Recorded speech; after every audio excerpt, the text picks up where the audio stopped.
notes are phenomenal, her minutes, but it's a lot of work. And it's also just hard to be a participant, both as the chair, as you know, Pat, and all of us who've chair things, and the note taker. Like Betsy does a great job in the full committee. Yeah. So I think we can just get started because we're not going to be approving anything this meeting. Does that make us be able to move on, Haley? Because we're not taking a vote. And I know if we have to vote on things, we'll have to have a quorum, but I'm not sure. I think so. I can go check the bylaws though, but feel free to continue right now. Okay, I know we can't vote on anything at this point.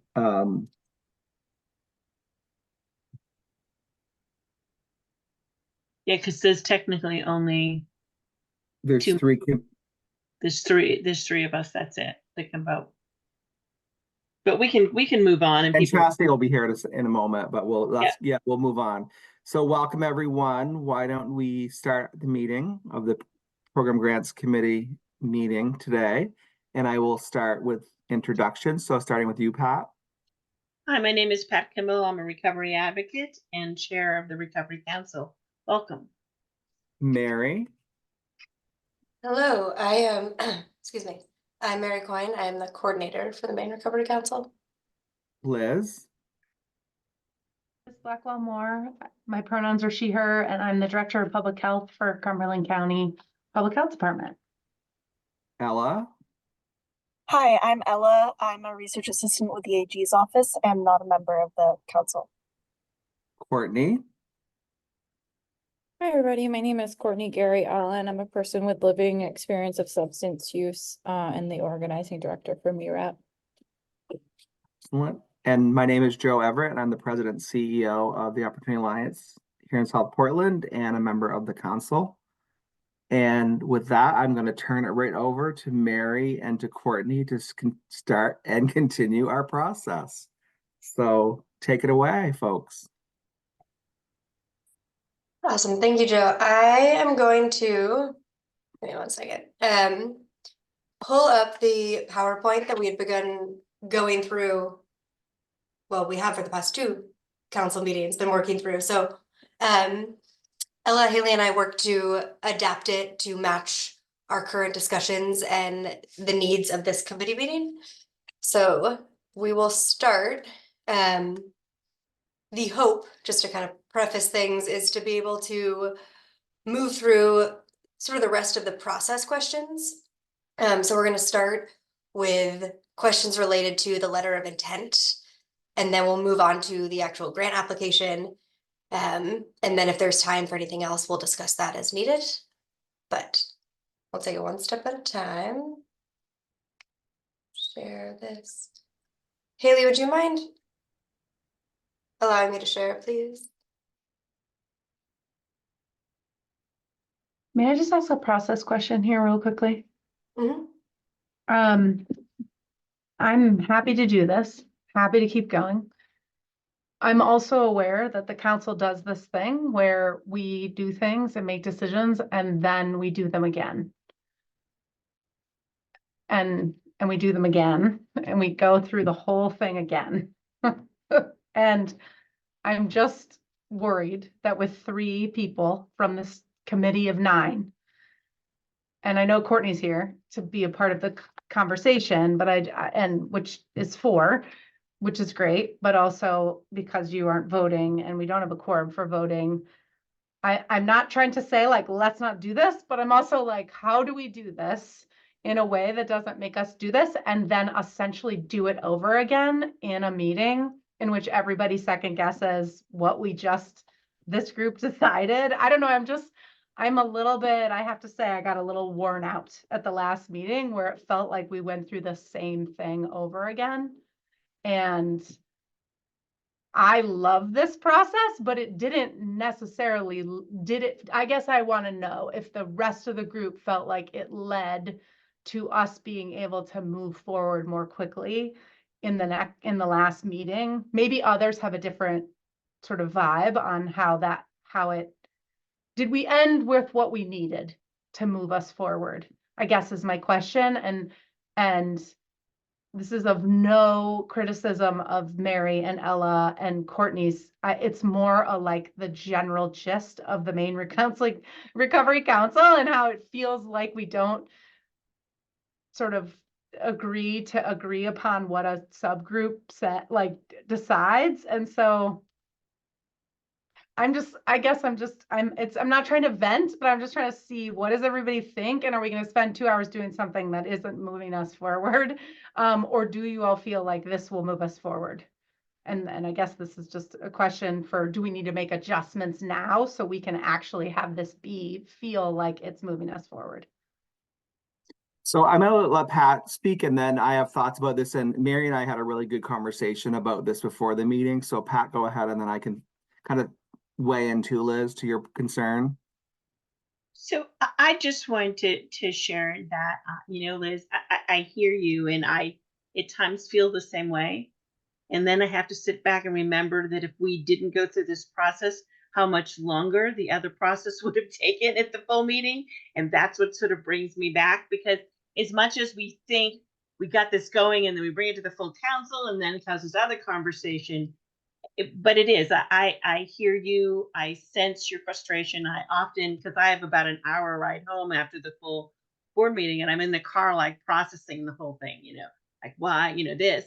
I think that we're making progress. It's just, it's really a tedious process, and it's frustrating, particularly for people like myself that, I want to get the end results. Let's get this out. Let's get this moving.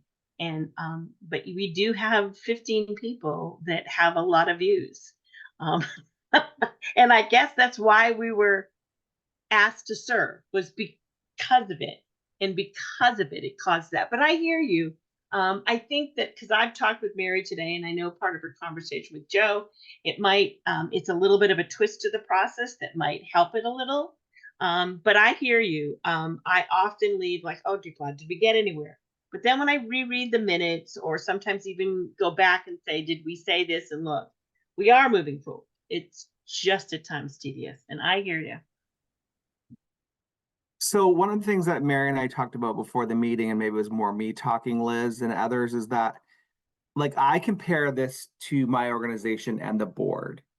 So the board has subcommittees that have a lot of authority, and they make recommendations to the council or to the full board. So the finance committee meets, they show back up, they are strategic. They say, you're the chair, Pat, or Susie, you're gonna make a recommendation on our behalf, and there's some deliberation, and then it's sort of a yes, no vote, and most often a yes vote. So I think that, and the second point that's about the staff is that I believe the Recovery Council staff, the folks with us, need a lot of clout. So we all know in our roles, and Pat, you did this for 40 years, as a leader, we all are the staff at our organizations that are many are led by volunteer boards that we do the work. And I think that, so I think when the staff take away and do homework, that we have to respect their work, and it's, in my observation and experience, in alignment with where we're going.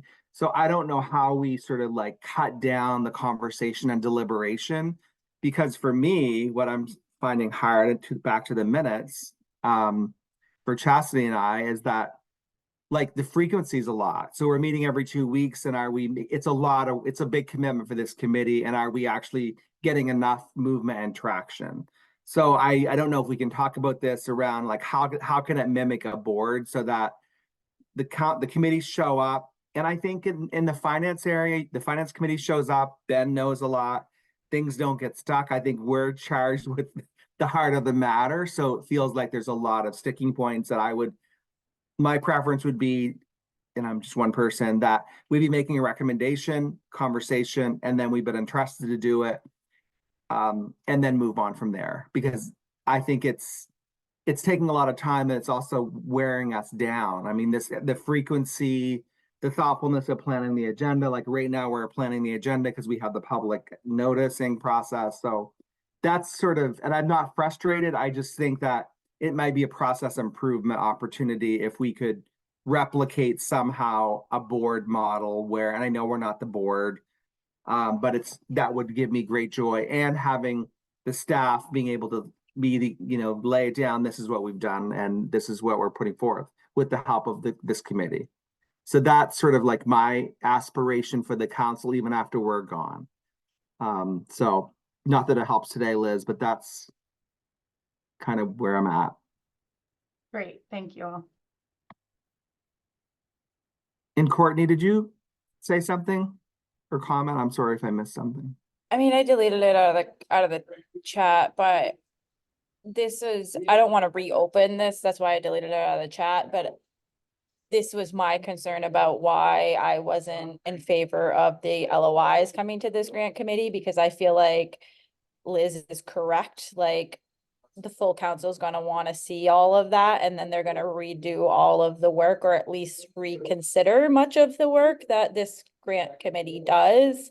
And I don't know how to fix that, and I'm not reopening the box of Pandora. I think it's a decision that's been made, but I do feel concerned that it's gonna just be redone anyways.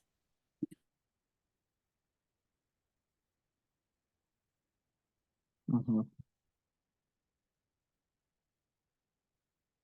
So I think, Pat, as the chair, you can think about, and whatever we can do to help you with this committee. But I think, maybe next meeting, and we'll have had another committee meeting, that we show up sort of with a little more force around, like we can't be reinventing the wheel, because we might as well go back to our once a month meeting, because we're not, and I know Courtney, you felt, well, I'm not putting words in your mouth, but we had the first part of this exercise, the first meeting was very productive, and last month seemed a little more sticky.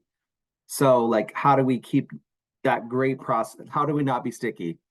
Not to put words in your mouth, Courtney, but just my sense of things. Yeah, I mean, I feel like we had 2 meetings before the last meeting. Sorry, I just scared somebody that was walking by. We had 2 meetings before the Maine Recovery Council meeting, and you're right. The first one felt like the train was moving. And then the second one was like, wait, the train just got derailed. But I think that we figured it out in the full council meeting Mhm. and felt And I like the do- train was back on the tracks. Yeah, and I feel like all this is important. I think we need to keep hashing out what are we doing here and how are we doing it, and laying processes that haven't been laid before. So we are creating new tracks. I'm just mindful that sometimes I just feel like we go backwards, and sometimes I guess we need to go backwards to go forwards. But I guess the more we can come up with processes where it's like, okay, let's have 2 comments about, or keep it, can you live with this? Or is this like about what we're talking about here, or is it about something else? And just sort of move on, so that we can move on. And I just derailed us a little bit. So let's, I'm happy to keep going with the process that you all set out with, and hope that we all are on alignment of wanting to keep moving forward.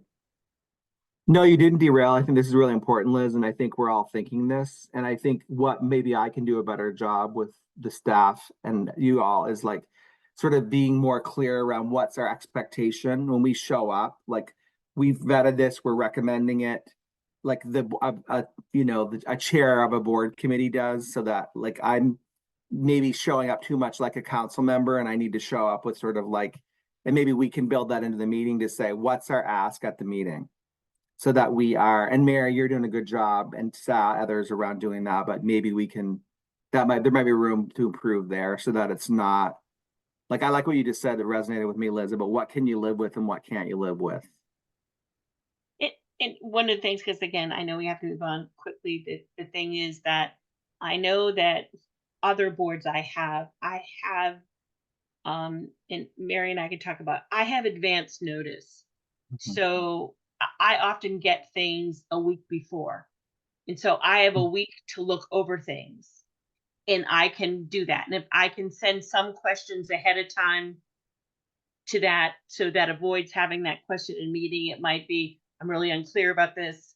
And they can clarify it is a personal question versus all of us doing that. But when you get your first read at the meeting, it sort of slows things down. So I think we can get better at working a system that if we can have things in advance, so we can read them, we can look over them. and either have, if we know that something needs to be researched, we can get that to Mary before the meeting. Or if we have specific questions that we think are just me not understanding versus a council, we can do that. And I think Mary and I can work on getting that out so that materials are out sooner than they are. So your first read is not at the council meeting. And I honestly think, Pat, if that's your aspiration, I think this group has to move to every 3 weeks then. I don't think we can turn it around in 2 weeks. Like, we're flying by we wake up tomorrow's Wednesday, it's the week's over, we are doing our day jobs, and then we're back at it. So I think if that's aspirational, then I think we should look at a cadence of every 3 weeks, because it's just really hard to get it all turned around in 2 weeks. And typical board committees, as you know, are monthly. So yeah. And we can talk about that too. So with that, Mary, and welcome Chastity. There's now 5 of us, and the staff. So I'll turn it over to Mary and Courtney, and we'll keep moving. There's still only 4 voting members. Yeah, I'm so not we a won't voting- we yeah. might not be voting today, but which further delays things, but we'll move through. Well, I think too, before I start, and just to make sure I'm understanding where the council, or excuse me, where the committee's at, like the way that I'm thinking about at least today's meeting is to try to finish up, as I mentioned, many of the questions in terms of just general processes that we still need to cover. And I think it's very important that we have, the forum to do that. And Liz, I completely hear you that I think we're thinking, I mean, these are big picture questions that, will impact many of the decisions further down the line. And if that doesn't feel like an appropriate discussion for the committee, I completely understand that and will help to switch gears with us.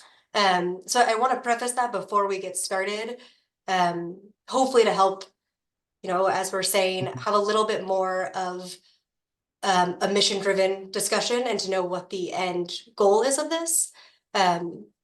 And before I start, I want to make sure that anyone who has anything else to add has the opportunity to do so. But from my perspective, my goal in going through all of this is to flesh out some of, as I mentioned, the sort of big picture questions around how the grant application will work and how each of those components relates to each other, so that we can go back and have a draft of something with the questions answered, and hopefully, again, move forward with a recommendation and a proposal for the full council.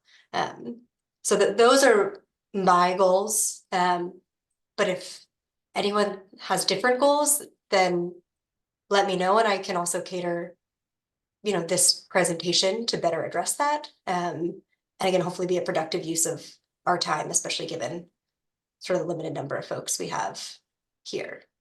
So I don't know if anyone has anything else to add in terms of goals for today's discussion.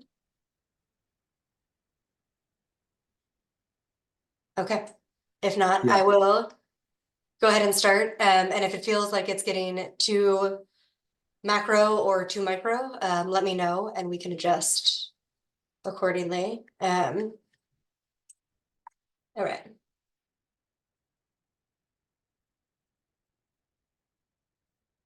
Haley, would you mind giving me sharing permissions, please?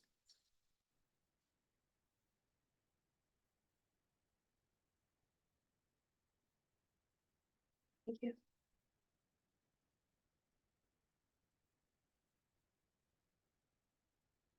All right.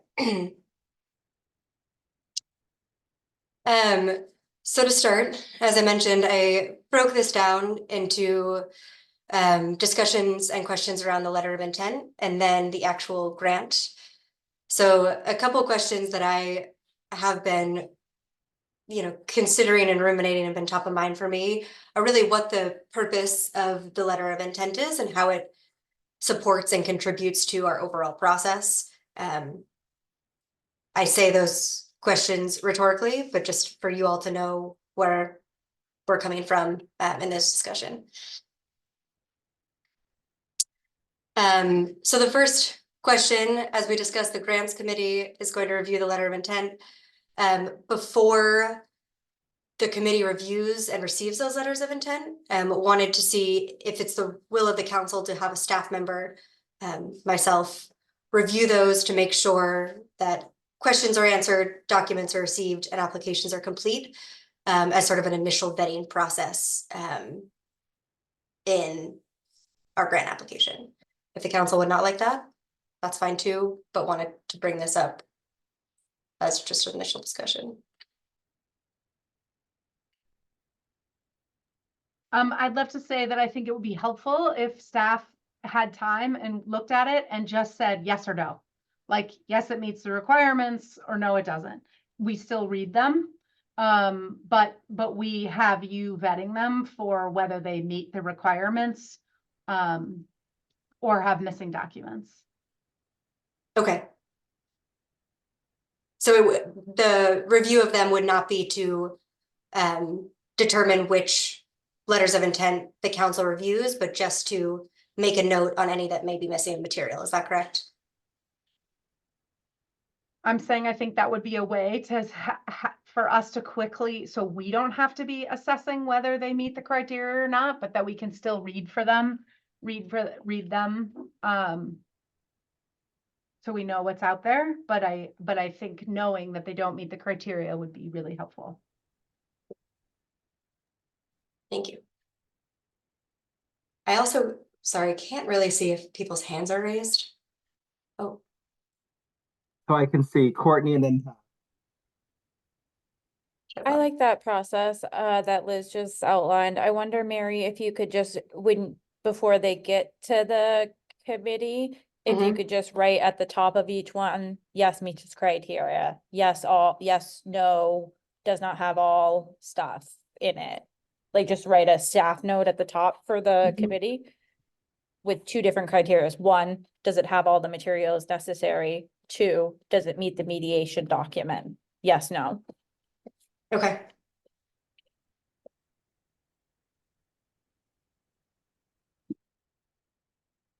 So all I was going to say was similar to Courtney.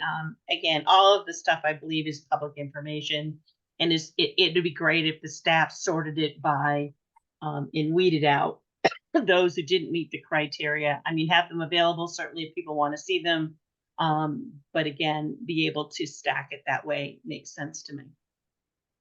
I'm sorry, Pat, are you saying to not get them to the committee? Because that's different than what Liz just said. What I'm saying is that I think they can be sorted by that, and committee members can choose. Some committee members may say, if this didn't meet criteria, I'm not looking at it. That's up to a person again, and we don't have a process yet, so maybe that process will sort that through. We don't have a scoring process, but right now I think that when applications come in, if they're sorted in piles that says these have all the things needed, these do not, that just sets us in a determination we want. Again, it's all public information, so certainly any council member could see what that is. But I do think that we have to trust in the staff at some point to be able to make the decisions that those don't meet the criteria in which it's based.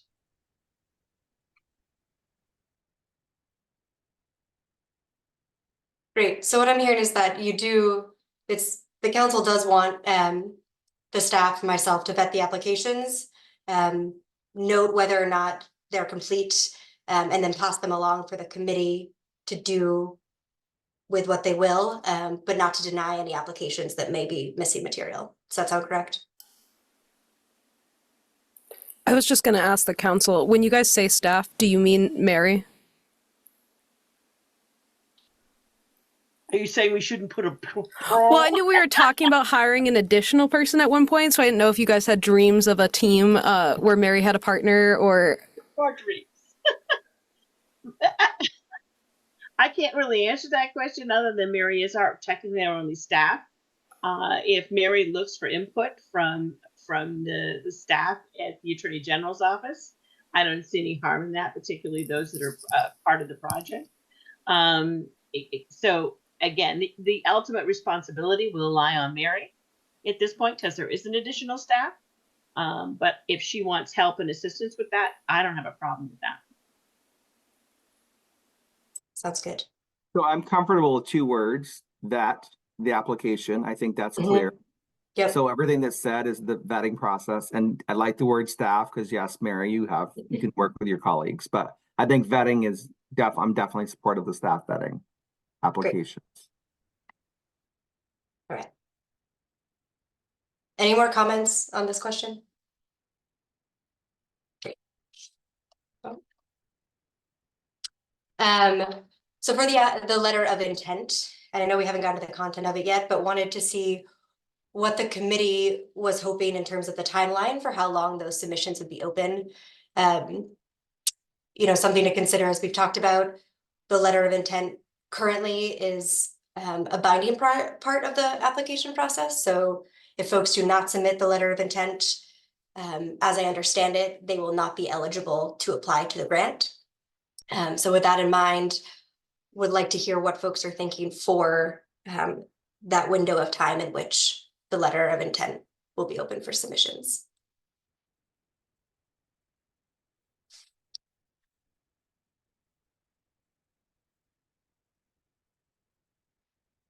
I don't know if anyone has any thoughts on this initially. Courtney, I think 1 month is an appropriate time frame, but I'm not wedded to it. It's not a hill I'd die on. So if anyone else thinks so, I'm just thinking about what it would take for me. Like a letter of intent actually is pretty much a grant application. You still have to like mhm. describe the project, figure out a budget, pick a number, talk to my team, make sure that we could actually do it. Like it's actually still a grant application. It's just in one page. So I would need at least a month to do that.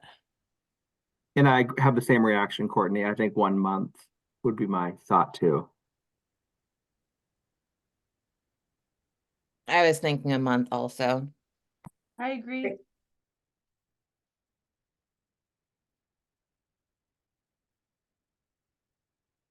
Great. Well, it seems like we have consensus. So we'll do 4 weeks for the letter of intent submissions. Any other notes on this part? Great.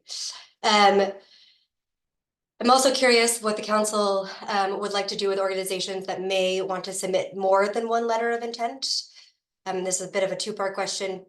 But if organizations are eligible to submit more than one letter of intent, if they would need to note, obviously, in each which pillar and priority area they would be applying to, or if we'd like to limit it for this first round of grant applications to 1 letter of intent, which also would mean 1 priority area and 1 priority strategy that would be chosen. Are there any thoughts on this part of the process? Pat, go ahead. So here's my thought.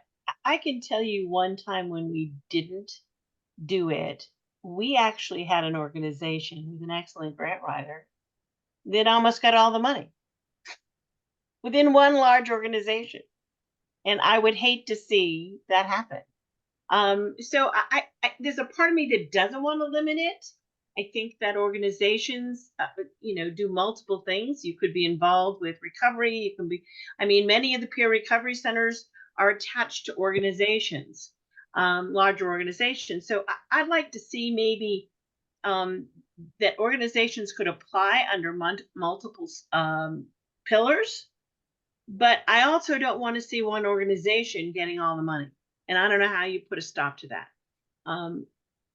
But again, I saw it happen, and it was an organization that had an amazing grant writer, top scores out of garbage load of funding, ended up getting it all. But maybe that isn't a bad thing. Maybe if they're a great organization with a great grant writer, that's what happens. But I do think you should be able to apply under multiple sources. But I don't know whether we should put a sort of a wishy-washy answer, put some sort of number on it. I don't know.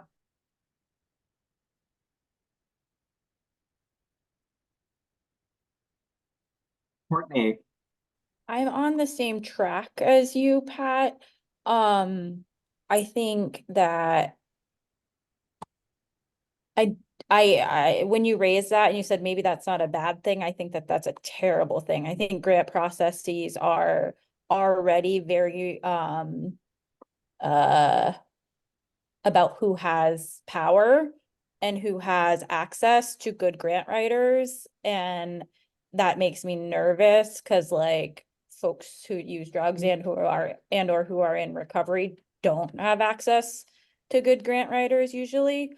So that did not answer the question, but I think maybe that could be dealt with in process. Right, I mean, at the end of the day, the full council has to vote in stuff, and I don't think the full council is gonna vote in all $7 million to insert organization here. So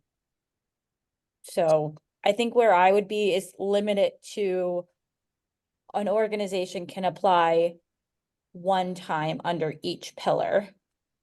Like they can't have multiple applications under multiple, like they can't have 12 applications, but they could have one application under each pillar. Yeah, that's where I'm at. And Courtney, to clarify, does that mean a different program for each pillar, or could an organization, let's say, that No. has, what's that? Yes, I mean, so I'm gonna use TOA just simply Mhm. because Joe's sitting in front of me. So TOA has case management services, but they don't call it that. Thanks, TOA. They can apply under treatment for case management services. And then under recovery, TOA doesn't have a recovery center, but recovery community center, they could apply for a recovery community center.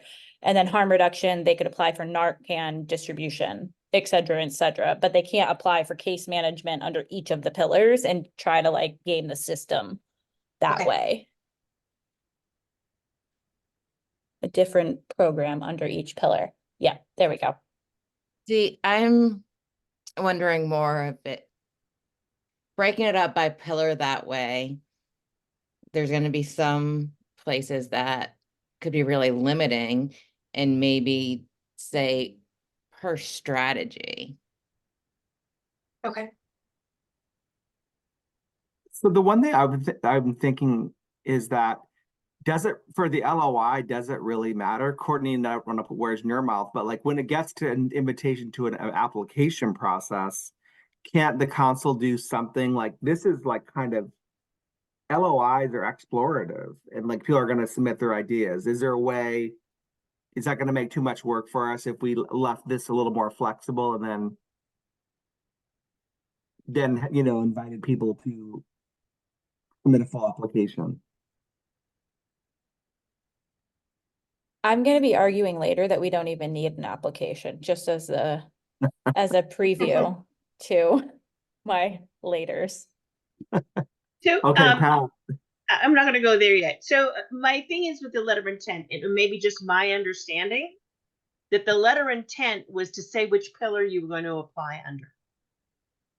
So I may be wrong with that. But that's what it was I thought.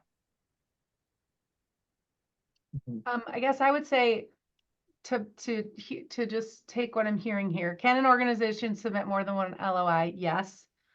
And then I think the second question of can an organization request funding for more than one priority area? It's essentially you're asking, can they submit LOIs for multiple things under one pillar? And I don't know if we've answered that question.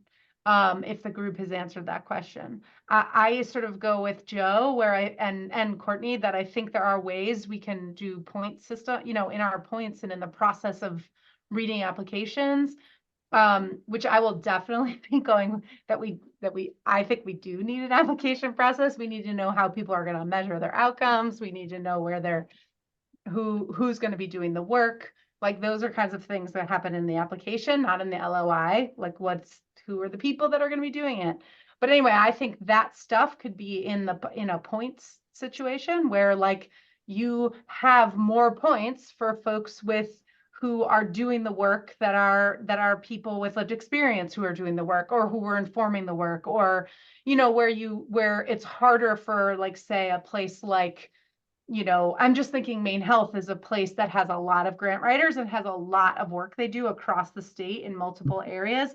they're a place like, but that might be hard for them to say they have people with lived experience who are doing the work, right? Like, so we give more points for people who have lived experience doing the work.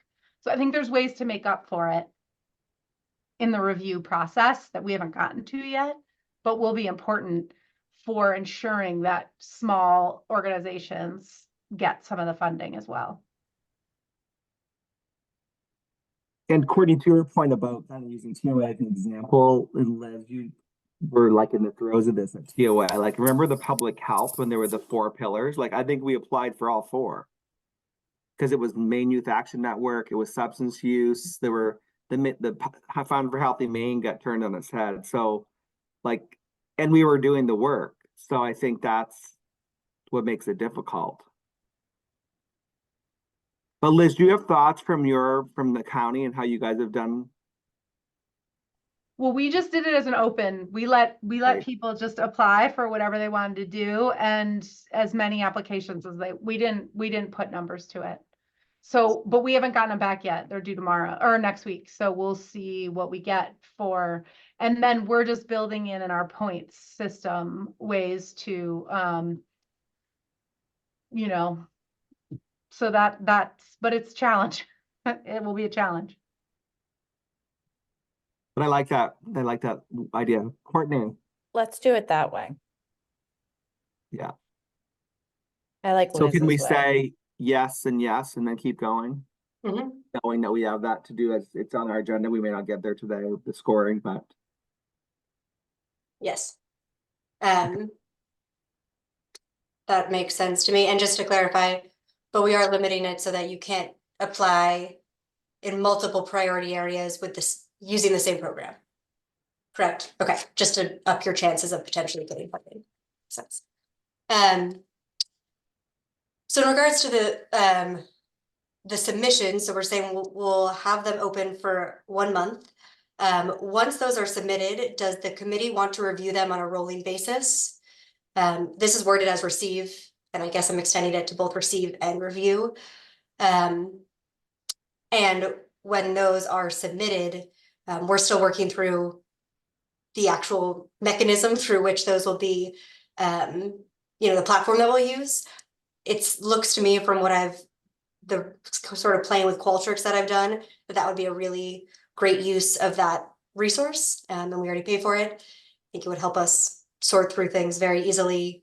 It's easy to manage on my end, and would be easy to share those results with the committee and the council.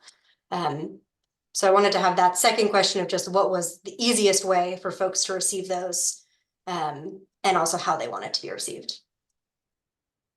Are there any thoughts initially on either of these questions? Pat. I say for me, the Qualtrics, even though I'm probably the most horrible with electronics, I do currently score grants on a grid like that, and it's great. And I am more inclined to say I would like them all to submit it and review them at once rather than review them as piecemeal. I certainly wouldn't mind if the staff sorted them as they came in. But for me, I just as soon have them all at once. So to piddle in with me would probably not be my choice, but I could go either way. Courtney. I agree with all at once. Great. Like Pat, my question is, what do you mean by how does the committee want to receive LOIs? Are you saying how are people going to apply?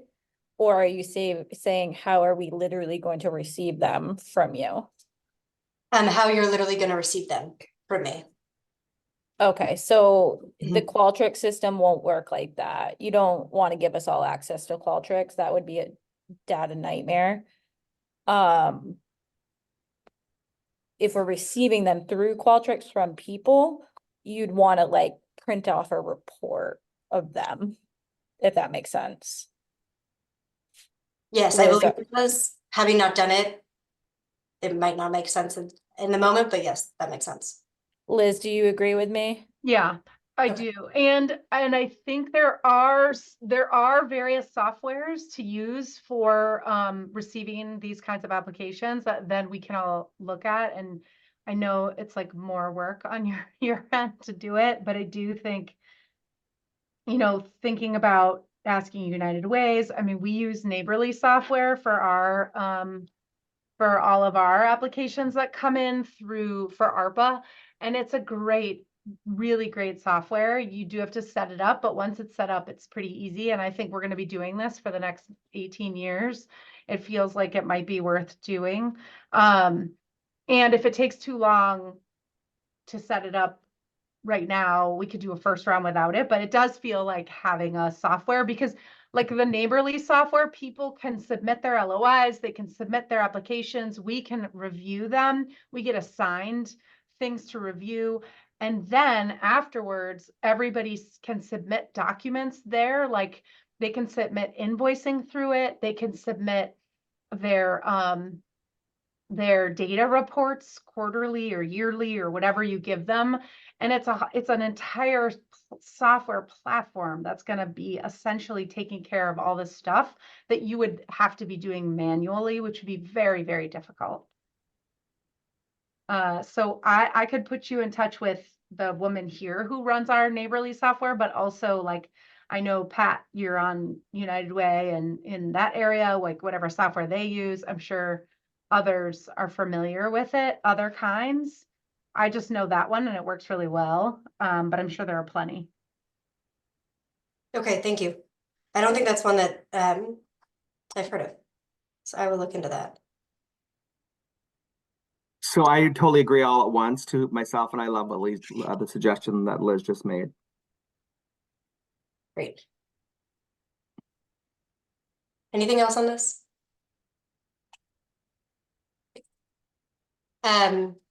Great. So for what's actually included in the letter of intent, those were some of the process questions that I had. If there's any others, we can answer them after this. But a basic overview of just the structure of what this would look like. We've talked about this a little bit, but again, in Qualtrics, if that's the software we use, or I'm sure in Neighborly or any comparable platforms, we could request the organization information. That would just be basic info, pretty standard. The name of the project that they're looking for funding, and then as well have them select the funding pillar. And in Qualtrics, we can do a drop down, and then it will automatically skip to any questions that are applicable to either that pillar or that strategy. I don't think we'll need that for the letter of intent, but a capability that Qualtrics does have, and if we'd like to use that, again, I'm sure other platforms do as well. The priority strategy that can be selected, and as we discussed, at least with the first two pillars, having an other drop down as well. So I believe it's my impression that would also be included in the letter of intent, but we could discuss that if others think differently. Also including a note about the funding amount requested, the project narrative, and the proposed timeframe. And these second to last two, the proposed timeframe and the funding amount, are the ones that I think we've had the least amount of discussion around. The first one for the proposed timeframe, I've got questions in the grant application, but in my research, it seems as though some states have pre-selected the timeframe for their grant applications. Standard seems to be about 2 years. Other states have allowed applicants to request a funding timeframe that suits them. Again, I don't believe we've decided on that yet, so wanted to pose that question. And then with the funding amount requested, there's definitely a couple different ways we could do this. And I'm interested to hear what the committee thinks in regards to asking applicants what amount they would like to receive, or an ideal amount for their proposed project, or if we want to put constraints around that, either in size of grants, or we could put a cap on, certain priority pillars or strategies. A lot to sort of preface that discussion with, but maybe let's start with the proposed time frame. Does anyone have any thoughts around how we should approach that in the letter of intent in the application?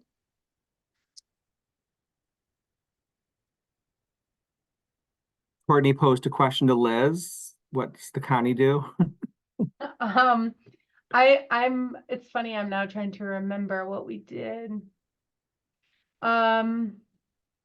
Well, the proposed time frame we did set a year, but I think our thoughts were that we would work with the organization to come up with a time frame that work with for them. I think we wanted to we were trying to get out one round of funding, and we thought that we would learn from this first round and then we would adjust for longer periods of time or different amounts of funding for the future. But we were just trying to get out like innovations and treatment and capacity building right away. So in terms of like somebody who receives funding, if I were to be able to, if the amount was the same, but I was able to say like, well, we could do a better job if we had 3 years than 2, even though you're going to give me the same amount of money. I mean, I think that would be kind of awesome. So that I could tell you the time frame that worked the best for what we're doing. I think 2 years, I would say, should be the minimum. I know I'm giving a 1-year grant as I say this, but we thought we had this 1-year project that we would work with folks to create something longer if they need it. And then in terms of the funding amounts, I have written grants where I didn't have a funding amount given and I had to come up with the budget, and then we were given the award and then told that our budget was half. And it is the lamest process of trying to figure out how to now take what I told you I was going to do, but with half the money. So now it's essentially like a totally new project. And so I think like for the goodness of everybody, if we can give some amounts of at least the top amount, because we might end up giving people a lot less based on the fact that we want to give out 20 projects instead of 2. But at least giving people like, there's no way it's going to be more than this amount. I just think that's like the kind thing to do. I totally agree, Liz. I think it's really levels the playing field too for bidders and saves them a lot of work. Pat, go ahead. So I think we should go again at least 2 years, just because again, it's hard with limited staff to know what can be accomplished, but we can say up to 2 years, depending on the project, because some may want a year in planning and the second actually implementing it. And so the budget may be different. I think we should have like a budget amount. I agree with Liz. It's it's a little discouraging when they don't ask you for a budget and then you submit the budget and then you say, well, you get the grant, so in it, oh no, we didn't attend that much money. So I think that's unfair. I think that when we get to the money question about how we're going to distribute it, we may be able to answer it better. But I do think, again, it's that ability. If someone asks us for 500,000 versus someone asking us for 5,000, how do we, distinguish the requirements requested? But I do think in the letter of intent, we need to at least know an approximation of what it is. And again, if we determine we have levels, we need to say that in the instructions that, we're only accepting grants up to a certain amount of money or to a certain amount. But I think we need to know right up front what we're looking at. But I think my thing is 2 years, up to 2 years. Thanks. Courtney. I agree with up to 2 years. I get really uncomfortable after that because we can't bind a future council. And I mean, even with up to 2 years, we're still binding a future council. And they could turn, I mean, I don't think they will, anyone who's listening, but I get more and more uncomfortable the farther we go out with binding a future council because I don't know what that future council is going to look like. So I think the safest thing is to say in the RFP, letter of intent announcement, is we are accepting letters of intent that have a timeline of up to 2 years. And oh, sorry, Liz, go ahead. No, please finish your thought. I'm sorry, I thought you were done.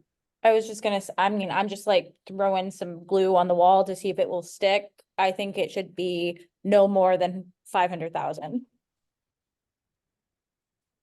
Pat says no. I was just gonna Pat's just comment thinking. on the up to 2 years. The only thing I will say, Courtney, is that if it's funding that's from our current year that we're saying people can spend out over a 2-year or 3-year period, we aren't binding them in that way, and that it's money from our year that we're deciding. So, I think that gives us some leeway. That is actually interesting to think about, that people can have a time to like sort of plan and have the time, but it's money from this year that we're allocating. And then the other thing about funding amount, I'll leave that to other folks. I'm not exactly sure because we haven't decided on pillars of how much we're going to spend.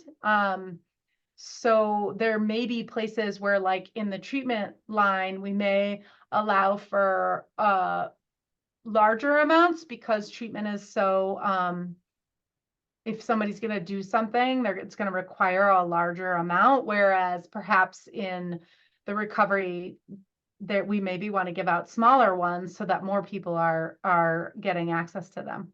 Just a thought. I don't really have a strong opinion.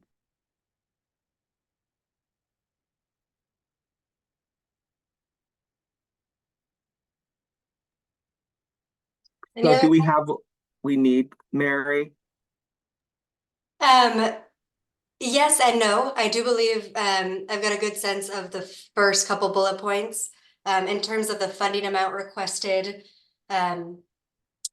still seems like we need a little bit of clarity around how we want to approach that in the letter of intent.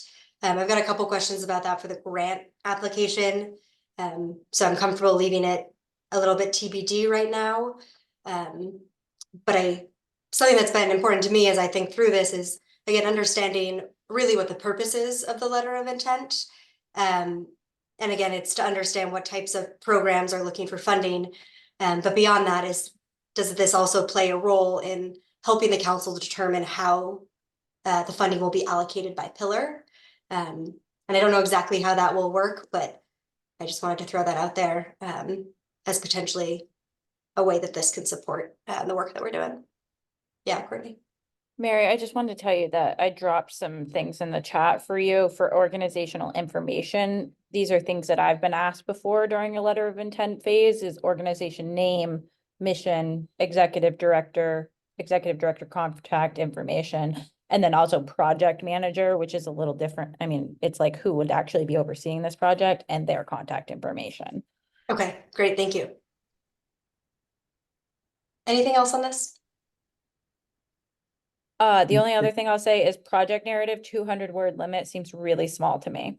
Okay. I would up it to like 500 words. Mhm. Pat again says no. Mhm. I don't know. Do whatever Again, you want. the whole intention is to make it short and sweet. Okay.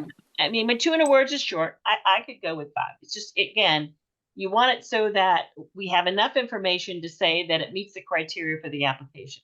But see, you think of differently, I think, than me, because you're like not advocating for the application. So I'm like looking at this probably differently than you. So I could go to 500. Or we could cut in the middle and say Mhm. 350. Yeah, I think that's great, Chastity. Great. That's fine.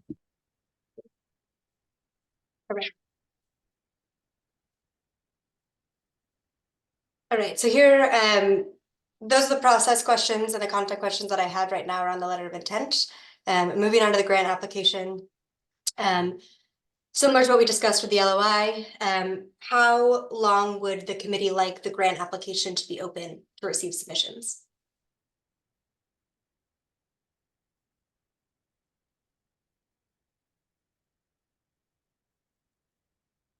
And I'll note that because, again, we're using the letter of intent process to invite folks to apply for grant funding, we'll have that month, we'll close that application. So folks will already be thinking about this funding opportunity and have this timeline in mind early on. I just As am a- doing one right now. Oh, sorry. Go ahead, Joe. Go ahead, Liz. No, you go ahead. I just am doing one right now. We had a month to do the LOI. They came back to us in like 2 weeks to tell us whether to apply fully or not. And then we had another month and a half.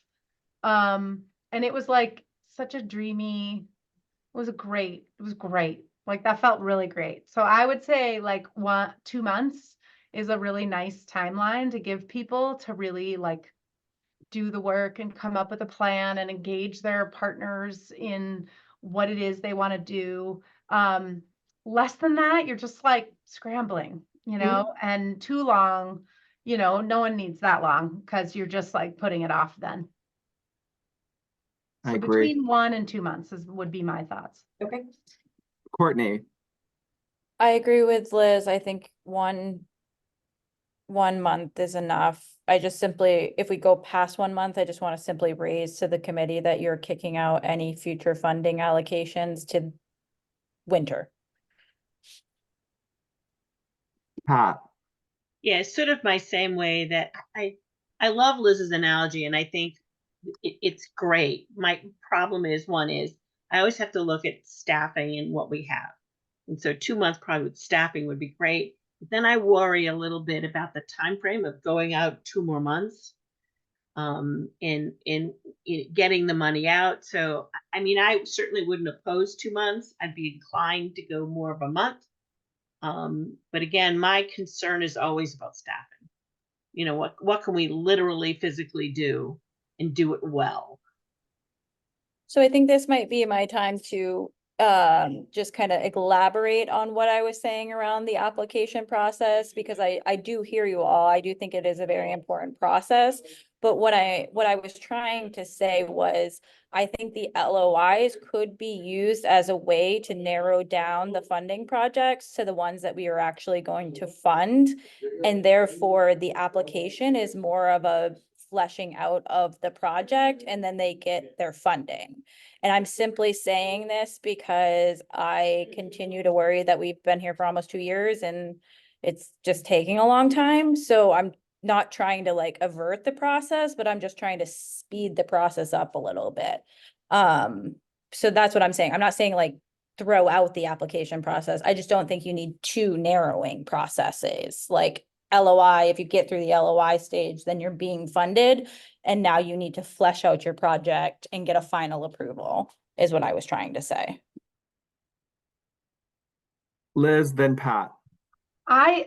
In the future, I love that process. I think we're going to have so many applications that it's going to be really hard for us to judge worthy applications against one another without more information. And then we're going to be in a position where we're going to be fighting about we're just not going to have enough information in order to have a really good process that we can stand by and say, this is why we chose it. We have confidence they're going to be able to do it. They have the data, like it's a project that we think is going to have this expected outcome. And so I worry that we actually couldn't narrow with that small amount of information, and we'll end up with like, we don't know who to fund, or too many projects to fund and not enough money. But then in the future, I think it would be awesome to get us to that place that you just mentioned. Pat, So I agree with Liz on that one. The thing is, again, maybe me, my letter of intent really isn't scored. The letter of intent strictly is you have all the things here to give an application. So it's not technically scored. It's yes, it meets the criteria. And so the scoring, and again, maybe just me, the scoring really comes with the application process as to how we look at it. And that's my only thing about why the application is important. Letter of intent is just, here's what it is, here's how much I'm asking for, but the real questions from the committee will come in the details that you get in the application. But I agree with Liz. I think this round will be different than the next round. I also might add that I actually think that it may be that if in the letter of intent we have, say we get 50 letters of intent for treatment, and only 10 of them are for things that are in our priority area.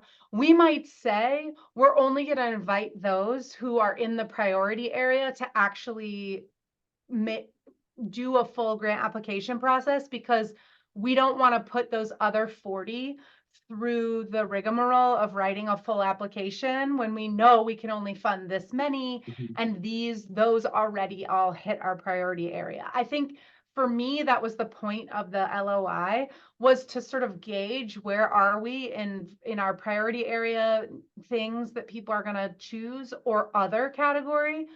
And if we only get 5 altogether and 3 of them are other, and we say, great, let's have all 5 of them apply. But that it gives us some opportunity to not put some people through a huge process that they have a very little chance of actually getting the grants. So as a grant writer and as an organization that submits a lot of grants, I think 1 month lives to your, and I'm gonna put words in your mouth, a little bit of rigor. I don't know that people can turn it around in a month to get what we need. I don't think we need a 40-page proposal, but I think taking a page out of Chastity's book, maybe it's 6 weeks, but a month is, if it's a small organization, it's just a lot of rigor for them. So I think maybe 6 weeks. I get the timeline, but I think that we may not get what we need. We'd have to narrow down the applications fairly significantly to turn it around in a month to enable people to do it. I like 6 weeks. Okay. Okay. And that sounds good to me. And also from the staff perspective, I'd rather see us give a little bit more time for the application, so that those can be thorough and completed, so that we don't then have to go back and try to ask for any supporting information and drag the process along any longer. All right, so I'll split the difference between C and D, and we'll propose 6 weeks for the grant application. I don't know if we're quite here yet, but want to pose the questions around the funding terms, and I think we've already determined this, that we're going to have up to 2 years across the entire grant application. So we will not vary the funding term right now by the pillar or by the priority area. Does that feel like it represents the intent of the committee? Okay. And then again, we said the 2 years, and I'll put the wording in for up to 2 years, without any sort of caveat around potential to extend that funding, or excuse me, with a note, obviously, that this funding is only guaranteed for 2 years, and that will be included in the LOI. Is there anything else in terms of how the funding terms are presented that the committee would like to weigh in on? Great.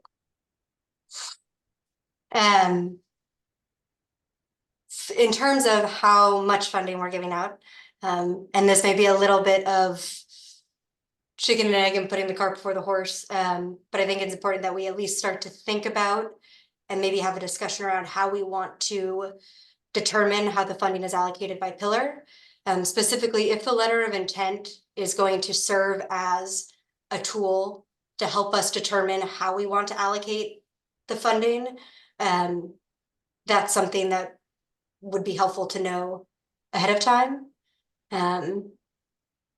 So we can, again, we can kick this off to the finance committee, we can wait till the council meeting, but wanted to give folks an opportunity to weigh in that if it seems like we want to split the funding evenly, then that's one option. Splitting it by, again, sort of proportionally by project, we can estimate how much would be needed for each, or we can use the letter of intent to help us do that. You know, Liz, as you were mentioning, treatment is likely to cost more, just those will be more expensive projects to fund. But wanted to see if anyone had any thoughts on this right now, and specifically how the letter of intent will help us determine the funding allocation moving forward. Any thoughts about that?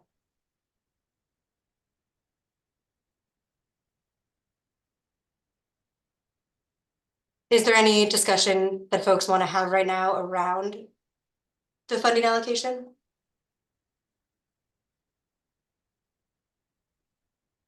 I think this takes a lot of, oh, go ahead, Liz. No, go ahead, please, you No, go. I think this takes a lot of thinking, and I don't know, like, it feels like a little bit switching gears to the Okay. other process. But go ahead, Liz, and then Courtney. I was just gonna say, it feels like this is one that the full council is gonna want to weigh in on, and so anything we do or say now is just gonna be like a whole reiteration of that in a council meeting, because I just don't think we can make that determination here, really. But I appreciate you putting it up, but I just don't know that this group can decide that. I agree. So I think that it is the finance committee that will determine the dollar amount that we have. I mean, they know approximately. I've asked the finance committee to do a budget that just pulls out the money that we need to have as a council to survive that. I mean, so I think I would look for the finance committee to make a recommendation as to how much, and then they'll let them bring that to the full council for a full discussion as to how that is. But they are determining a budget for the council for the next 2 years. So we know how to pull it out. We know to pull out the school funding. That's not, ours to decide at this point. And so to know exactly, we know approximately, but how much exactly do we have to be able to spend and we will carry over. But I think that's a finance question. And then for the full board to vet it out as to how they see it. So And I do guess- you guys want me to bring this to Ben for the next finance committee meeting? I've already brought it to Ben. Well, I was just gonna say, I feel like this, like what your priorities are shaped. I mean, it's clear that priorities, like how much money we spend on each thing will say what our priorities are. And so I feel like this finance committee is deciding on the total dollar amount, but just like this group, I don't think should decide how much each pillar gets. I also don't believe the finance committee should decide that. That feels like a larger group decision that we all should be saying, what is it split evenly? Is it proportionally? Is it by what pillar? So I understand the total dollar amount is the governance or is the finance committee, but how much for each pillar or project, I feel like should be a conversation for the And Liz, council. I need to clarify that was my suggestion. They need to tell you how much money we have, and it's full council's determined to decide how we'll split it between the pillars. I apologize for that. But again, we have to have a budget that's not an approximation, that really is a realistic budget. How much are we spending on staff? How much are we doing? That we pull that money, that administrative cost to run the council out, then that leaves us with this. We can't just look at the bank account. We know how much we've already promised. So that has to be pulled out. So it's a finance committee that's going to have to say to you, you have 10 million.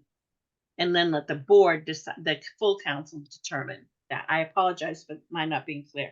And I'd already had a discussion with Ben on that. And he's going to bring it up at the committee. Didn't Ben already tell us how much money we have? He tells us approximately how much money he has. So when he says how much money we have, and discluded in that, you have to pull out the school, then you have to pull out the council expenses out of that, which we have monthly expenses in it. And then we have to look at, again, this is where it gets complicated. Are we going to add staff? And if we add staff, some of that money gets pulled out of that. So when Ben gives you the money, it's an approximation without putting in there the expenses that are there for the next 2 years. We also earn interest, so like there's some money coming in that we don't expect. Okay, thanks. I will just say I agree with Liz. Budgets are moral documents. They tell you what you care about. And so I will say, like, I care about all 4 pillars and I would like to see them split evenly. I don't want to prioritize one pillar over the other, and I don't want anyone to get a short stick. So I would like everyone to get the same amount of money. And sometimes that means that there will be less projects in a particular part of the pillars, but I think they should all get the same amount of money. Mhm. And then it can be divided differently, like treatment might get $2 million, but you can only do 2 projects under that, and recovery might get $2 million and you can do 20 projects under that, but they all got the same amount of money, and I don't want any of them to get a short stick. Agreed. Anything else on this slide? I will also make sure Ben knows that we discussed the 2-year grant cycle to hopefully help with determining the total amount for the funding awards. This may also be a question for the Finance Committee, but when we're thinking about the letter of intent and also the grant application, is it the will of the committee to determine the approximate ranges of funding awards for each project? And I guess sort of alongside that, in the letter of intent, we have the option to have folks select how much funding they want. And again, that can be write your own answer, which it sounds like might be slippery territory if we haven't determined how much will be in that pillar. We could also have them to choose an approximate range of funding that they would like. Are there any thoughts about this question and determining the grant awards per project?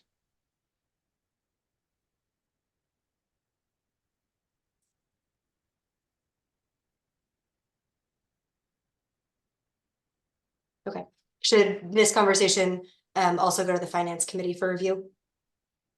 So Something I have a weird question. So the question isn't so much, and I don't know where it goes, and if I'm way off, just say she's way off. So when I look at things and I think about requests we may get for funding, some of that funding may be a one-time write them a check, there you go deal. For instance, I'll use an example. So if I'm somebody wanting to purchase a building for a recovery residence, I may say I need $300,000 to buy a building. And so that's a simple contract. You write it out, you give them the money. They may have some things you ask in advance for data purposes, that kind of thing. But then you have somebody who's saying, we want to fund a peer recovery center, which would be, you wouldn't give them all the money at once, more or less. You may give them the money quarterly, and that has to do with it. And I don't know whether that comes into contracting or whether that comes into the grant process. Are you asking for the money all at once? Are you asking it to go? I don't want to use the word ongoing, but that's just sort of where I am with that. But I do think, but I don't know if it's possible. Here's another thought, that someone requesting $10,000 shouldn't go through the same hoops as someone who's requesting $500,000. And that's more of a fair playing field than anything else for me, is that if I'm a small organization and you give me $10,000, I'm happy as a clam. Have to go through the same hoops that someone's asking me for $500,000.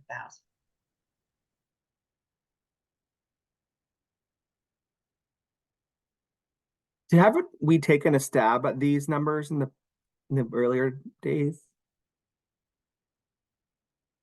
Yes, we have. I don't know if you're maybe able to pull up that document, but we do have some suggested numbers for these.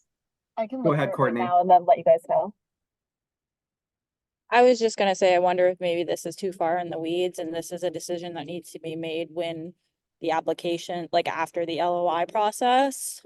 And I don't know if we're gonna be able to make this decisions right now, because I need to know if all pillars get $2 million or if recovery got 1 million and treatment got 7, or whatever that's gonna look like. I need to know that before I could say how many of which and what funding. Liz. Yeah, I'm like churning in my head here because I think there's a couple ways that we could go about this. And like Courtney just said, like knowing, are we giving out equal amounts per pillar, and then also what's in the LOI. And there's a part of me that wonders if because I like that you've asked this question in this way, because I wonder if there's a way after we see the LOI, if we decide we want to have in the recovery, so that we ensure that we give out smaller grants to smaller organizations, that we say we're going to give up to $100,000 of small grants. We're going to give up to $400,000 of medium grants, and then people select into which one they want to choose. So they're competing against other like grants, so that we ensure that we give out some smaller ones. Like, again, this is a way that we can, instead of grading people by like the numbers or on points, we could do it by having little sections within one of the grants. I also think this starts to get into a capacity issue for staff. Like, if we have a ton of micro and small grants, like there's no way Mary can do all of this by herself for the next 2 years. And we are going to have to decide that we may want more staff to help with that. Like, so that becomes like another thing. Like, if we're giving out 4 large grants, that's fine. But if we're giving out total of 25 grants, then we may really need more staff to help with reporting and invoicing and all that kind of stuff.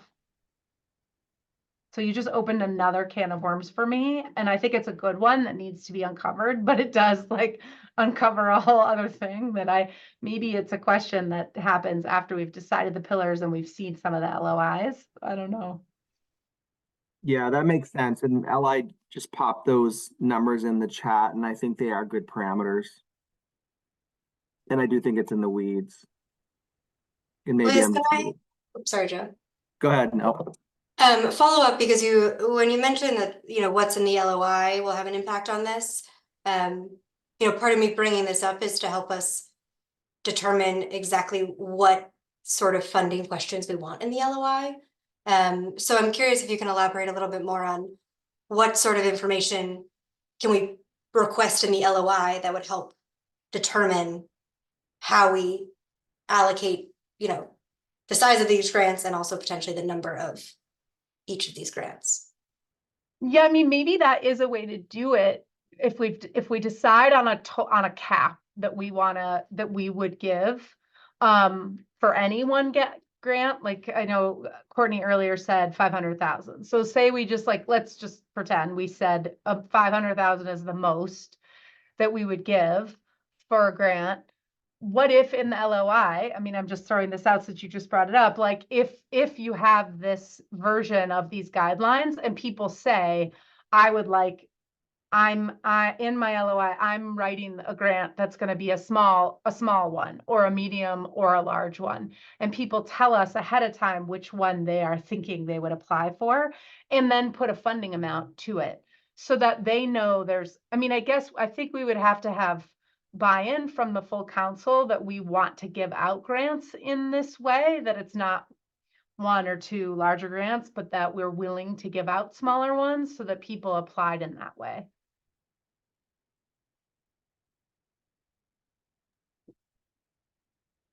Okay, thank you. That's helpful. So you're suggesting that we could possibly have these different size grants, let's say as drop downs in the LOI, and then we could have applicants select which ones they intend to apply for, so we get a range of how much funding they're looking for, and then we can bring that into our I think discussions. that's what I was saying. If that, Okay. Oh, you went on mute. oh, sorry. That's what I was saying. Yeah, Okay. something like that. But I see Courtney has a different version of small, medium, and large.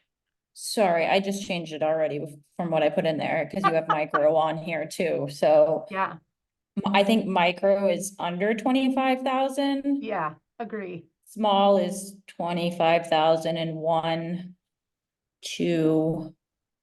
I'm sorry, the micro just threw me off. Micro is 1 to up to 25K.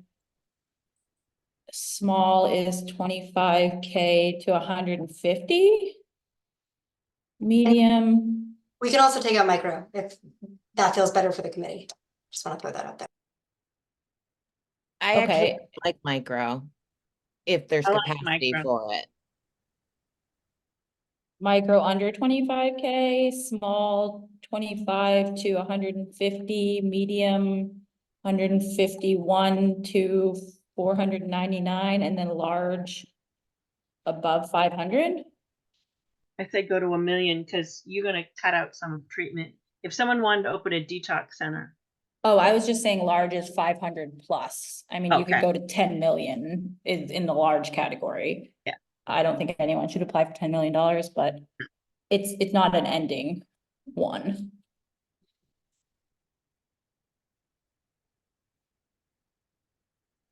That was just off the whim and I could be wrong, so. just remember the rule of thumb usually is if you have a limit, people always apply for the highest limit within their category. People just have a tendency to go there.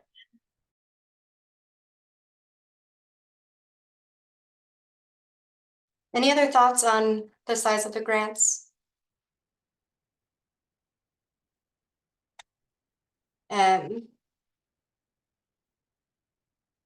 Do people like those ones, or you want to do something else, or you want to keep talking about it later? I like your version, Courtney, of the micro 25, small to 150. I do think putting a cap on the large, like again, having an end cap makes sense, so people don't have to apply for something they'd never get. What about 1.5, which is the most we've given out for a detox center? Yeah, either 1 or 1.5 works for me. Works for me. Works for me as well. There you go. I put it in the chat for you, Mary. Great, thank you. Great.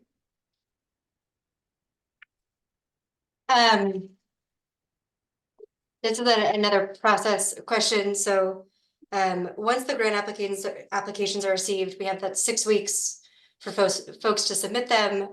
Within that 6-week period, we'll also have technical assistance. We'll probably run a webinar or two to help answer questions and get folks guided on the application process. So once those are received, and this again may be a question for the full council, but I think an initial discussion here will be helpful. How do we want to proceed with the scoring of those applications? And here are a couple different options. Again, thinking we could hire an outside organization to come in and score them in full or in part. We could have the full council determine all of them.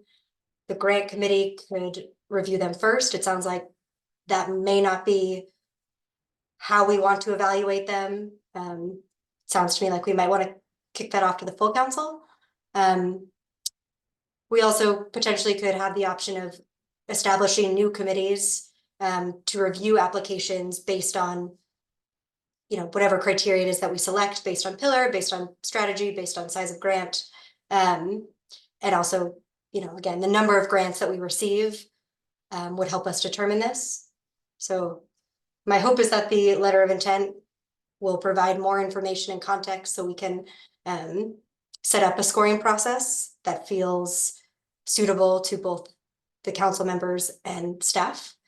But is there any discussion right now that folks would like to have around what the scoring process looks like?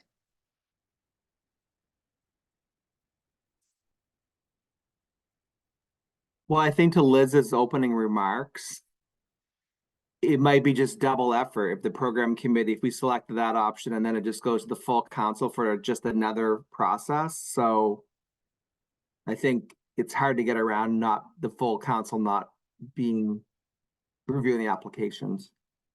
But go ahead, Liz. I'm thinking that as much as I think the full council want to have a say, I also think there's this issue of folks who will want to apply in one pillar who are on the council, and we don't want to have like 5 people recusing themselves and not be able to be a part of any of it. So I wonder if there's a way, instead of saying establishing new committees, it's almost like just having like review groups where we have a treatment review group, a recovery review group, and a harm reduction review group. And so somebody like Chastity, if you're applying in the harm reduction, you could still be reviewing the treatment grants, especially if we have amounts already determined by if it's, at each by pillar, like no amount of whatever happens in the harm reduction group will matter, to the treatment and vice versa, so that we can have Chastity be still a part of the process,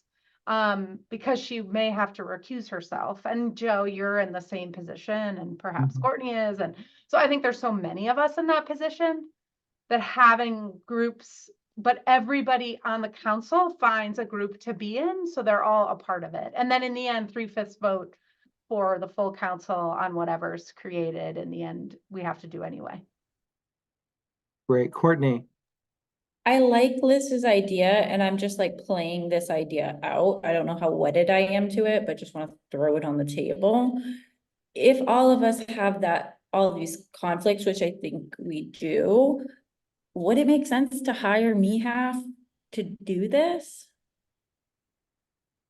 But then I also don't want to end up in the position that the Bangor City Council did, where they hired United Way or somebody, and then they all did it themselves, which now that I'm saying it out loud, I think that might be what ends up happening here. So never mind, taking it back. Well, the only reason I would say not to hire somebody else to do it is that we've been in on this process for 1.5 years and taking in so much information, and we've created the priorities that I think we all have a really good sense of what it is we want and think is needed out in the community at this point. And of course, that will change as we're reviewing, but I just feel like we will be much firmer in our convictions about what we will all agree with the outcome if we all do it internally, as opposed to hiring an outside organization at this point.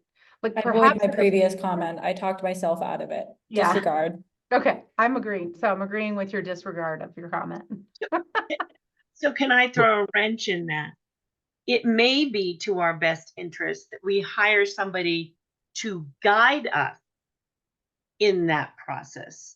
So if you hired a MEHAF to work with the council members to train them and to assure that the process went smoothly, but use Liz's process where we have different groups, but have somebody with an expertise in scoring and evaluating there to facilitate that conversation.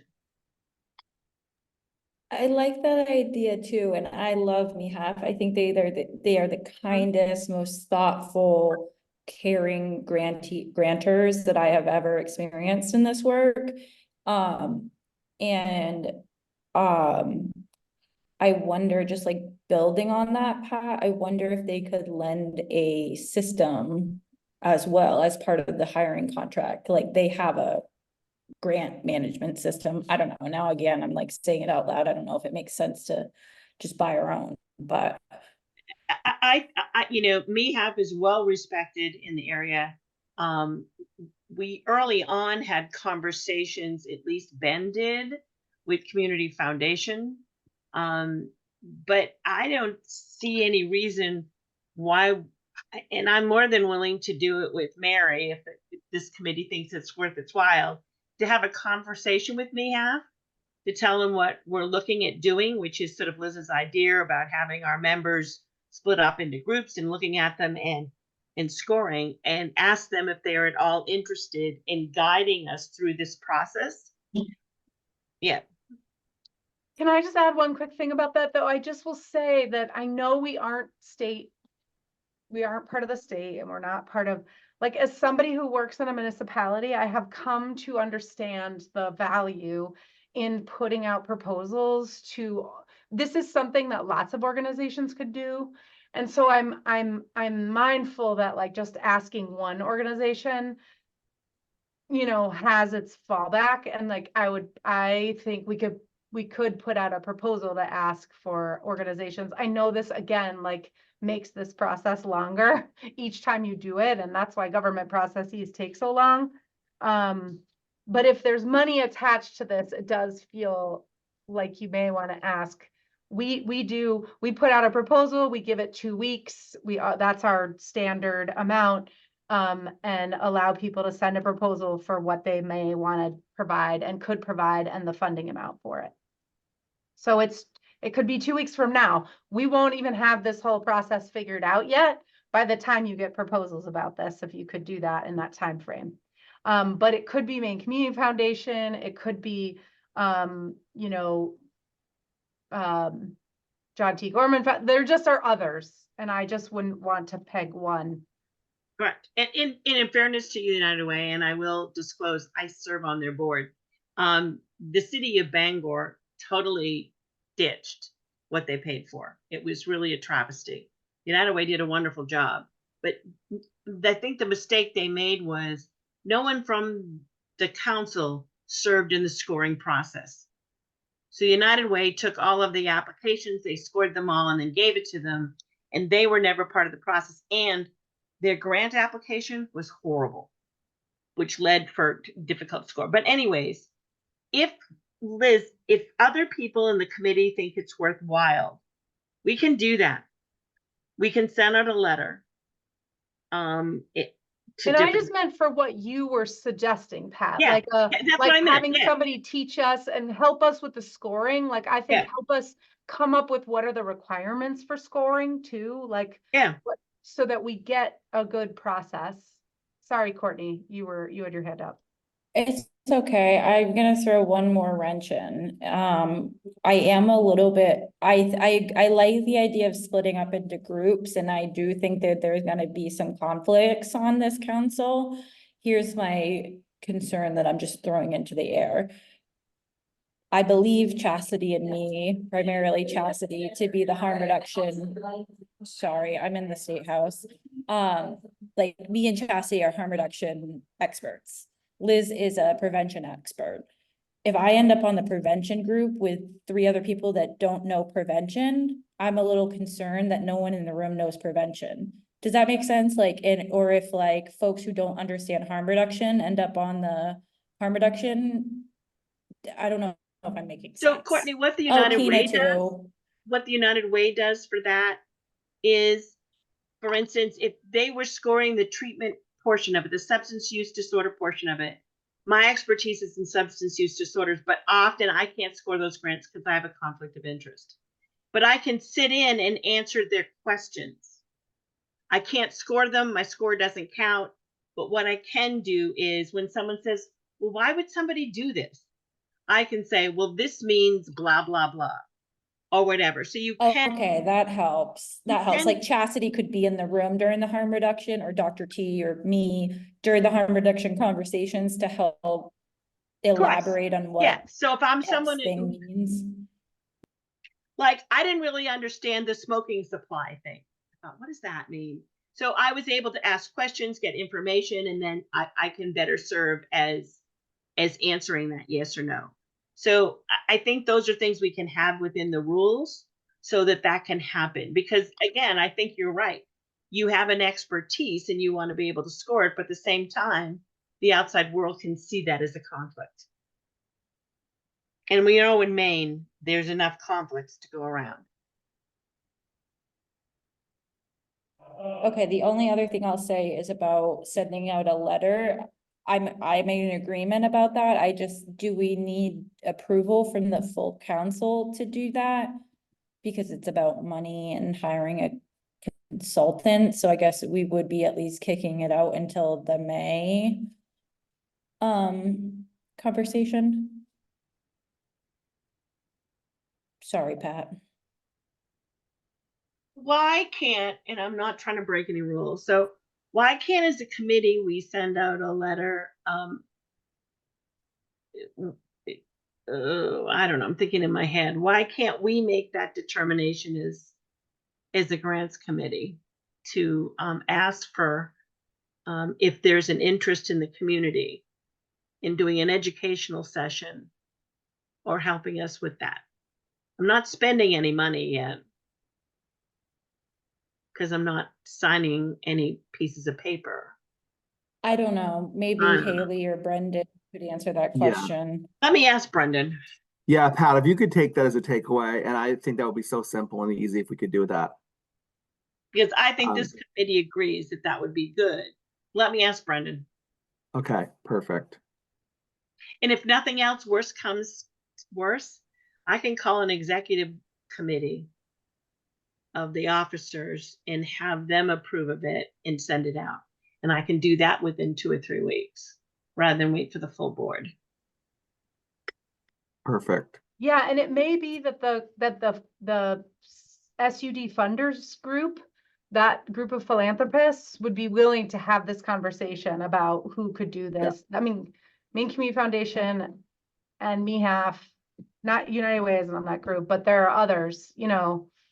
So they may be willing to do it with or without. I mean, I think it would be great if we pay people, but I'm just saying it may be a role they'd like to take on.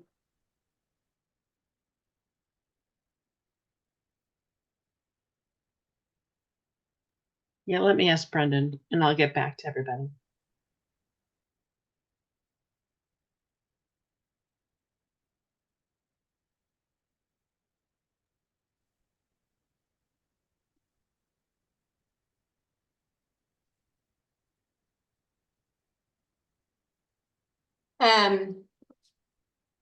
Thank you, Pat, for doing that.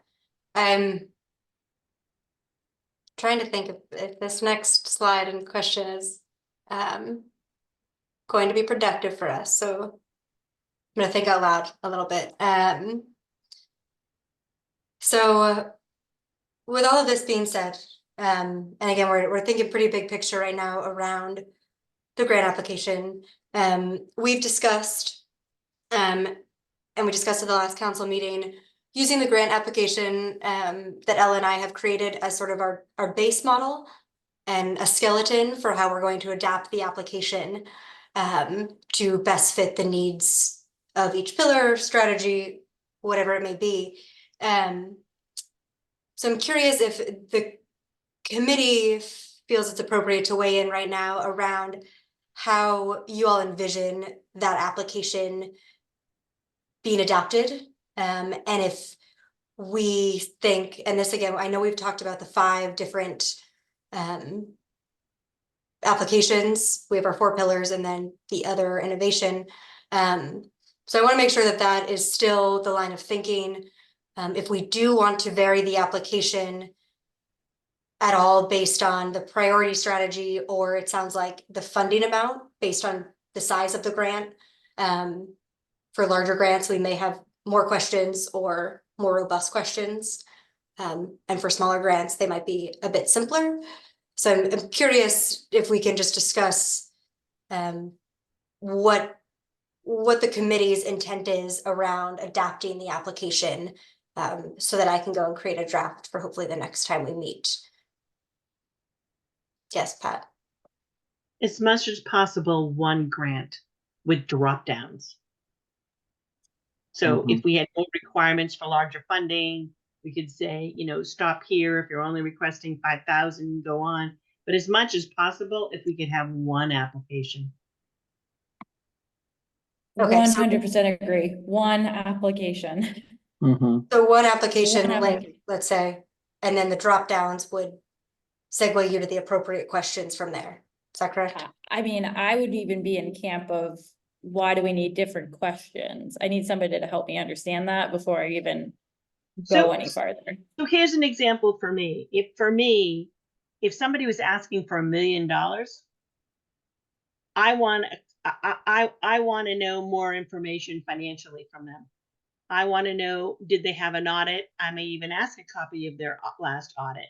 Again, if someone's going to ask me for 1.5 million, I may have, particularly around finance, much more questions than I have to an organization that wants 5,000. And so that's what I would say I would need, again, because you're talking a huge range. And the more money you want, the more information you're going to have to give. So make sure that we're giving to an agency in good standing. That's a lot of money. Yeah, I agree with you, Pat, but I wonder, could it be as simple as, do you have an audit? Yes or no? And then upload your audit if the answer is yes. Yes, that's what it would be. That's what, but if I'm asking for $5,000 to a small organization, they're not gonna have it on it. And Right, so the answer is no.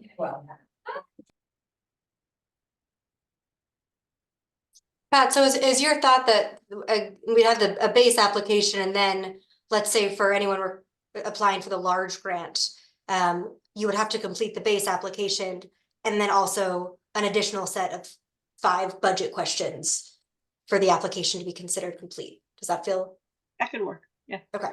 What about if we agreed that the large grants require more financial questions? Like an audit is required. And again, there are clarifying questions we can ask later, like if something was going to be a licensed agency, we may have a question, you know, has their license ever been revoked or thing, but that's something that you don't have to put in an application. That can be in reviewing the application, we have some clarifying questions for you.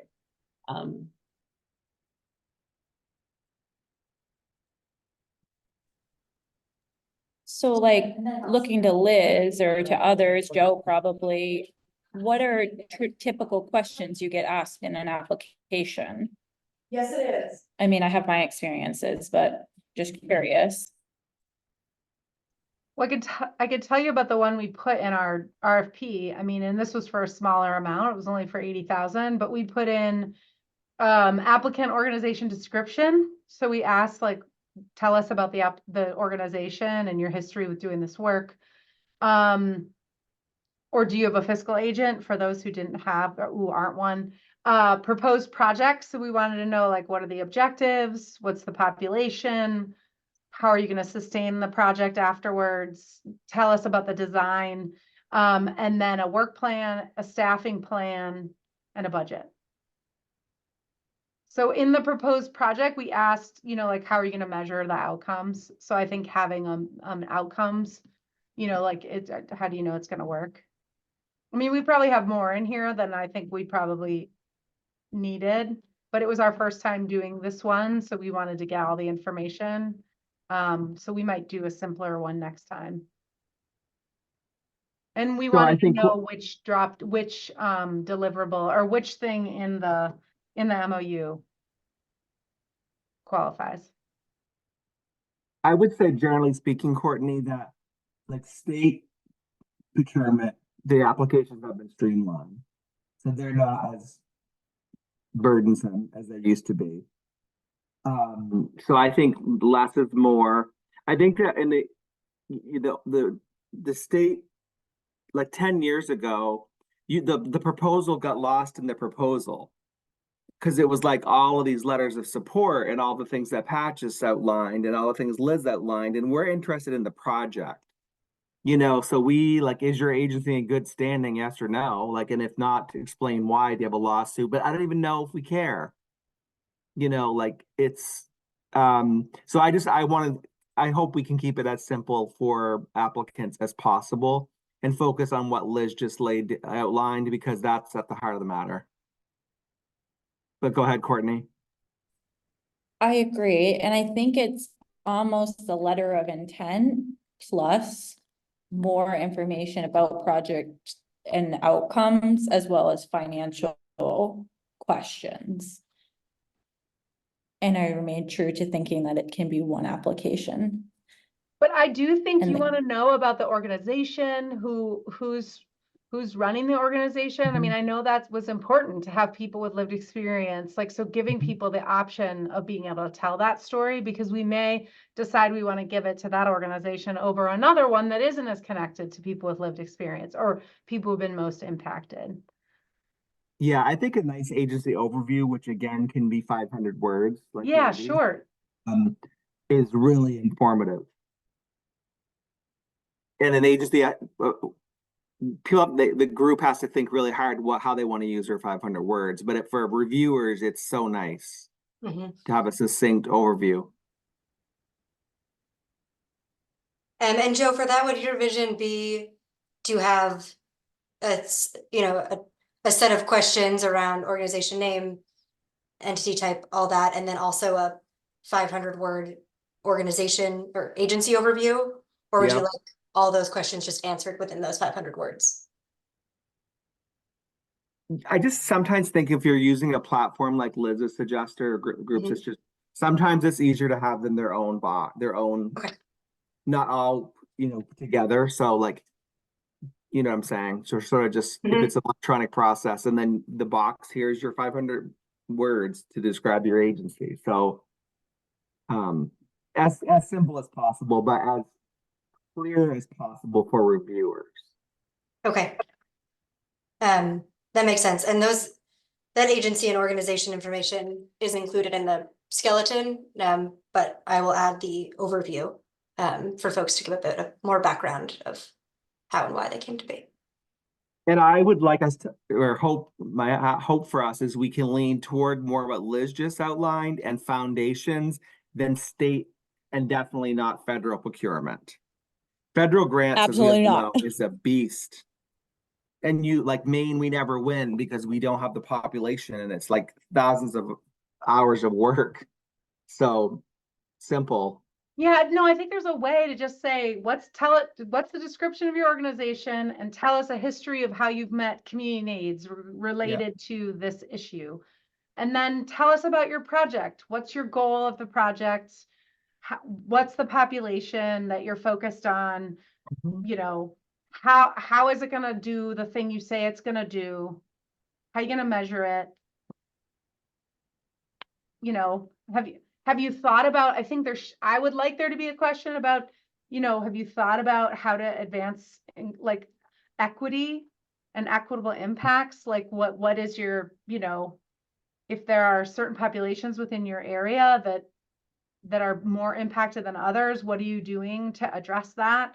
So that's a question in there. If they can't answer it, that's fine. If no one answers it, then they're all equal. But if somebody is really focused on a special population, we might want to give them more points for that.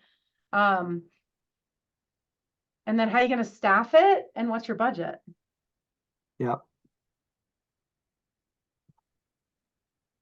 Great. And for the most part, those are all components that are in the application already, so that should be easy to adapt. And what I can plan to do is based on this conversation, it seems as though we have a pretty clear sense of what we want the application to be. We want it to be simple, comprehensive, but also straightforward and not superfluous by any stretch. So what I will do is work to adapt the skeleton application and include a list of questions that might be specific to just the larger grants, again, with a focus on budget and fiscal information. Great. So Mary, we have 9 minutes left and we need a couple minutes to work on next week. The next agenda. Oh, yay. We did it. We did it. Let's see. Joe, are you still planning on meeting in 2 weeks from today, or are you pushing it back? Well, I mean, we're sort of in this cadence, so I don't think we can switch it out without all the membership here. So I think if in 2 weeks, it's school vacation week too, so I think it's an odd week. So I think if we in 2 weeks want to decide to change it to 3 weeks, I think that'd be the best bet. Okay, sounds good. I just need the agenda from you.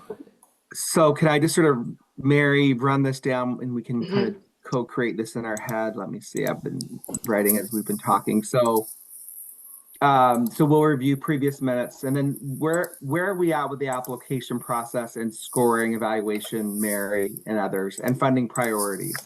Are those still agenda items or what might be missing? So my impression is that the funding priorities will be a full council discussion. So we'll have a meeting before that happens. Ideally, and I don't want to get ahead of us, it would be great if we could go over a scoring rubric. And I have a couple examples from other states and from local organizations. Before I pull those materials together, though, want to make sure the committee feels as though we're in a place to have that discussion. And if there's any information that you all feel would be helpful between now and then that I could send out next week to support that conversation, now would be a great time for us to kind of go over that, if you don't mind. I think we're in a position, and I think getting information to review ahead of time will be awesome. Okay, And I specific think to the scoring it'll rubric. help us sort of keep working forward and backwards. I think it'll be Okay. very informative to the work we did in the last 3 meetings.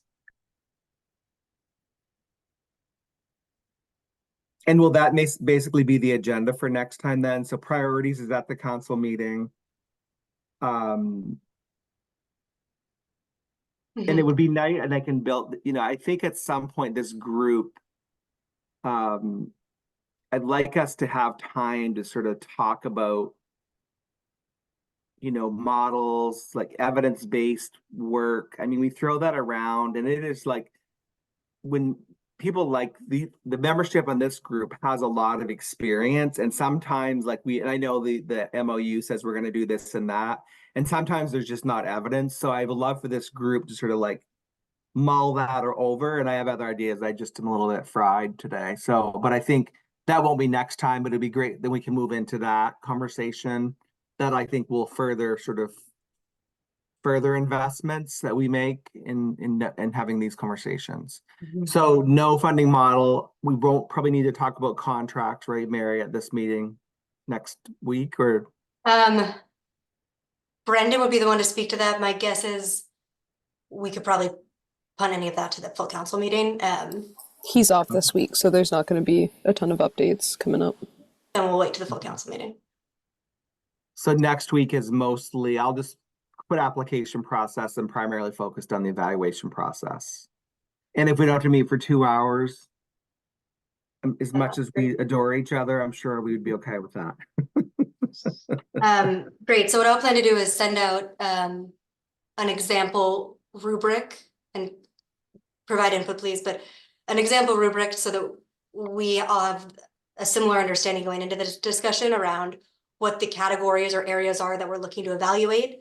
And then from there, if there's specific information or approaches that you would like to see included or changed, then I have time to add that in for the full discussion. But it feels important to me to at least all be on the same page around what we're discussing, and then we can go through the details of that. Does that sound okay to everyone? That sounds great. Okay. And then is there any other information in terms of the rubric or grant application that you would like to review ahead of our next grant and programs committee meeting? I think if you can share what you have, and that's great. And Liz just noted that she was going to be away. So Liz, we really need your wisdom. So this will be a work in progress. So I think anything that we can review on our own will be helpful. Okay. Yeah, I know you've shared the grant application to a certain degree. If you are working on it, like in what you have so far, if I would love, did you already share it with us and I have it?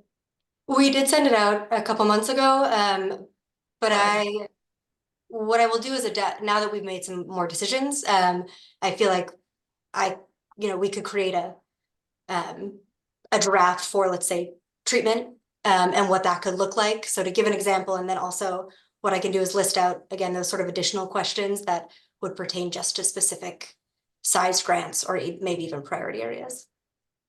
Great, that'd be great. And then I could, share any comments or thoughts I have with you or Joe beforehand. Sorry.